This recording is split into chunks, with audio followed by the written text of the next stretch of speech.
Welcome to More Than a Few Words, a marketing conversation for business owners. This is your host, Lorraine Ball. And I know you think you know everything you need to know about LinkedIn. But I'm going to tell you, you don't. There is so much more to learn.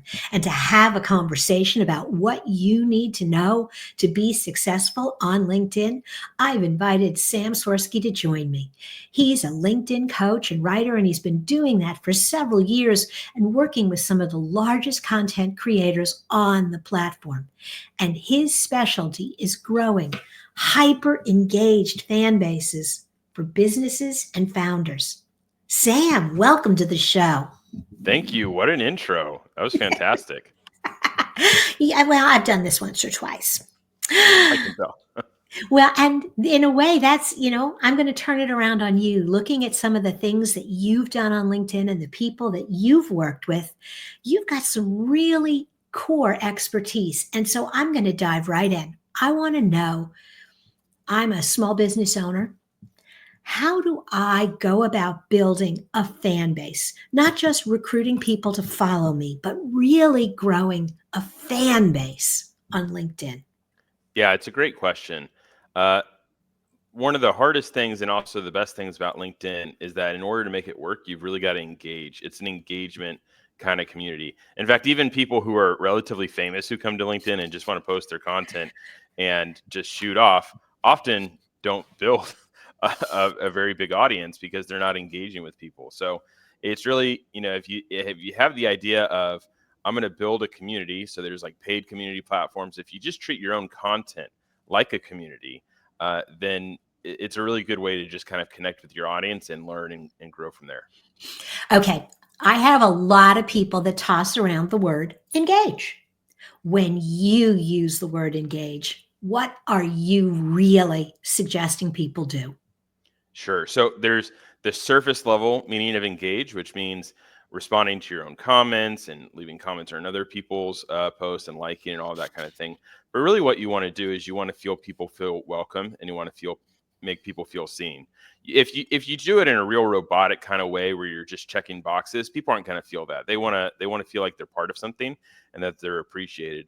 And then obviously, if you can get multiple people who are coming to your post every time you post, then that's going to encourage more other people to engage as well. Okay, so I want to get more people coming. Should I get involved in a pod? Should I pay for advertising? What's the best strategy to accelerate some of that early interest and engagement in my posts? Yeah, it's tricky. Sometimes when people just get started on LinkedIn, somebody reaches out and says, "Hey, the way to get big on LinkedIn is to join a pod or something like that." And it's really kind of a tricky business because what people fall in love with is, "Oh my gosh, I'm getting so many likes and so many comments."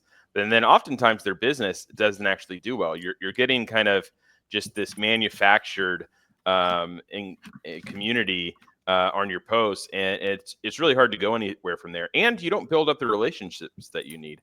I've been on LinkedIn for a few years now, and I have relationships that I built years and years ago that are just now kind of coming into fruition where I can help them and they can help me. And you miss out on that whole community. I think it's actually a pretty lonely place for people that are in pods. I have seen some pods I think that work and a lot that don't. I've tried to start a few pods, and I Hmm. often see that there are two or three people that are really enthusiastic, and everybody Sure. else kind of fades away after a while. So if pods aren't your best strategy, and yes, putting content out there and putting the right content out there will attract people, but you got to get in front of them. How do you do that in the early days? I would really recommend that people get into live streaming. I think live streaming on LinkedIn and other platforms is just one of the biggest hacks out there as far as growing your brand because you can be a guest on live streams or podcasts, right? That's what I'm doing right now, and really kind of get going. And then you can start your own. If you see certain people that are commenting on your stuff, you can make them feel super appreciated by inviting them on.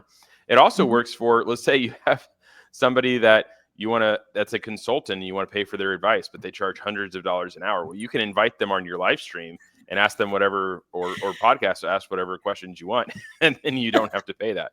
So there's all kinds of things you can do with live streaming. Sometimes people don't even know live streaming is on LinkedIn, but it's actually pretty popular.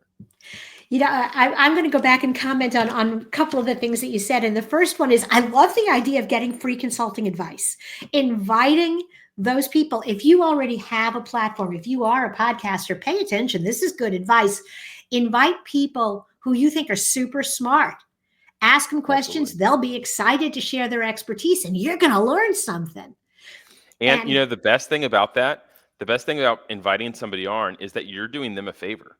So not mhm. only do you get to ask them whatever questions you want, not only do you get to use the content afterwards, but then you've done a favor for either a consultant, or this also works for potential clients as well. If you have somebody you're like, I just want to get a few minutes of their time, put them in the green screen room a few minutes before you actually start, and then you can have a real conversation one-on-one before you get going. And it's still hugely valuable to them. Absolutely. And I'm going to share one of my favorite hacks for live streaming Ooh. is, because I am a fan of live streaming, but I don't actually live stream. And that is that, like this conversation, it's pre-recorded, but then I use streaming software to put it into the feed as if it's a live stream. I can then be on LinkedIn and I can be commenting or interacting if people do engage with the content, and it creates a very live experience. That's Again, these are amazing. short conversations, but then I don't have the things that can go wrong. Sure. And Sure. if you've done this for any length of time, yes, there is a certain authenticity and imperfection, but also I had my internet crap out yesterday in the middle of an interview. It took me 5 minutes to get back up. I was so grateful that wasn't live. Yeah. I'm glad you brought that up, because I have seen people who talked about kind of doing the pre-recorded live stream thing. I've never done it, and it looks really interesting. I will tell you, I've had a live stream show that I've hosted before, and it's a lot to figure out. Like, okay, I have a guest. Maybe you're bringing on a second guest or a third guest. You also have to watch the comments. You have to also have to make sure that it's actually streaming out to the channels that you're trying to get to. It's really, really difficult to do. I recommend, if people live stream, they have somebody who's kind of helping them with that stuff. Mhm. But if you don't have anyone helping you and you want to just get started, I think the pre-recorded live stream idea is a really good one.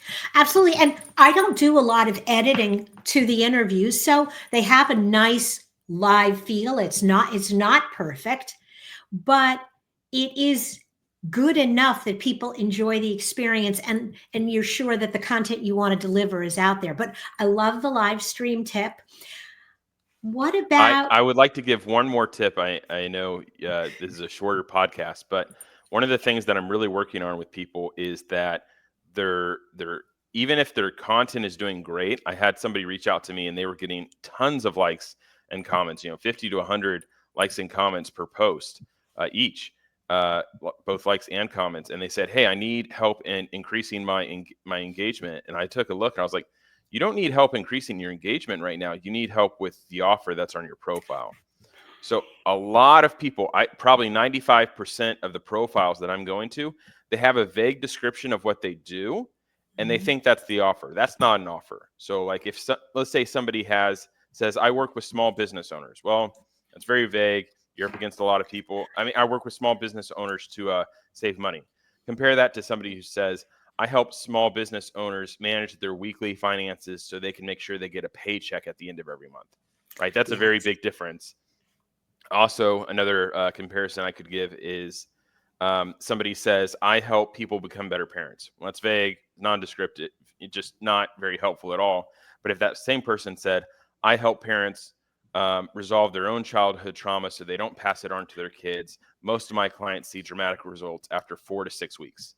That's a lot of information to put right into a headline, right Mhm. into a banner, and into your about section and everything. And if you just repeat it over and over, it makes a big difference. So you're trying to get that funnel not clogged up so that when people go to your profile, you can actually get on a call with them.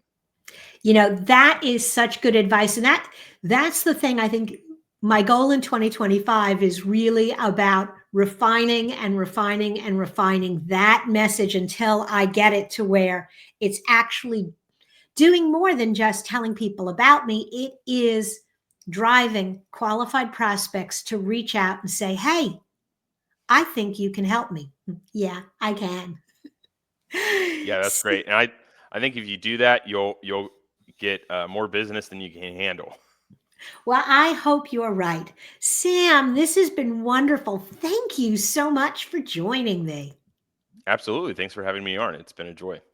This has been great. And I'm going to encourage everybody, guys, if you're listening and if you're looking to really raise your LinkedIn game this year, you want to start by checking out Sam's LinkedIn profile. There'll be a link in the show notes and his website, samswirsky.com. That's Sam, SWIRSKY.com. Yes, And ma'am. Thank you very much. my pleasure.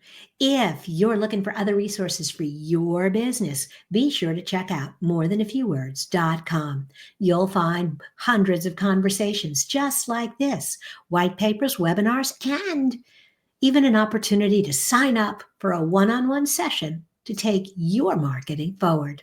This has been another episode of More Than a Few Words. Thanks for listening.